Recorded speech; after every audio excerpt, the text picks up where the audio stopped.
for one for us do ne does ma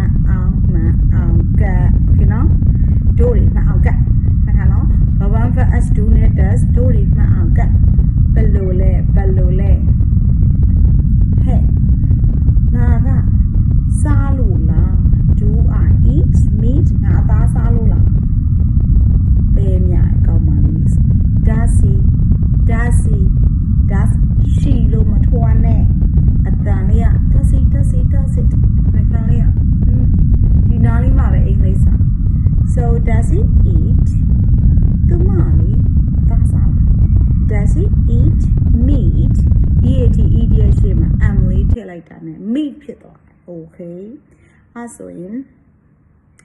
do I eat meat ငါအသားစားလား do you eat meat နင်ကအသားစားလား does he eat meat သူမကအသားစားလားအဲ့ဒါဆိုရင်လည်းစားတယ်လို့ပြန်ဖြေတော့လေ I eat ငါစားတယ် verb ဟိုမှာအခြားလူတယောက်ပြောတဲ့ခါကျတော့ she eats as နဲ့ဆုံးတော့ vs လို့ခေါ် she eats he eats ယောက်ျားလေးဆိုတူလက်နဲ့ပြသူကအိတ်ကောင်လေးတသိတဲ့ထုတ် he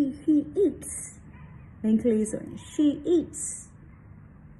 ခွေးလေးအိမ်မှာမွေးတဲ့ခွေးလေး my dog eats အဲ့ဒါ vs လို့ခေါ်တယ်ကိုရီးယားရဲ့အစေးပဲ do I eat ငါစားလား I eat ငါစားတယ် do you eat နင်စားလား you eat နင်စားတယ်တခြား he နဲ့ she နဲ့ဆိုရင် first လေးတွေပြောင်းတာကိုပပလေးတို့ကသိရမှာဖြစ်ပါတယ် I go ငါသွားတယ် she goes သူမသွားတယ် okay ဒါဆိုရင် I cry ငါငိုတယ် you cry နင်ငိုတယ်ဒါပေမဲ့ဟိုကောင်လေးတွေကောင်မလေးတွေကျတော့ရိုးငိုလို့မရှောင်ဘူးသူတို့ first ဟဲ့ does he cry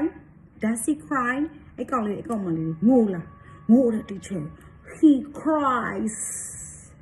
as ကလေးနဲ့ဆုံးပြရမယ် cries cries hey does he cry ဒီစမှာဟာလေ he or she အတန်တူပဲအတူတူပဲ does she cries hey does he cry တဲ့ does he ဆိုရင် cry မှာ as ထဲကြမလို့ဘူးလေဘာရှော့ပြောအေးပါ does he cry she cries he cries နော်အဲ့လိုမျိုးလေးပါလေးတော့ hey do ne does for whenever as story မှန်အောင်တက်အဲ့ဒါအင်္ဂလိပ်စာရေးချင်းလေးတစ်ခုပဲအဲ့ဒါမျိုးပပလေးတွေကိုသင်ပေးလိုက်ပါ I love you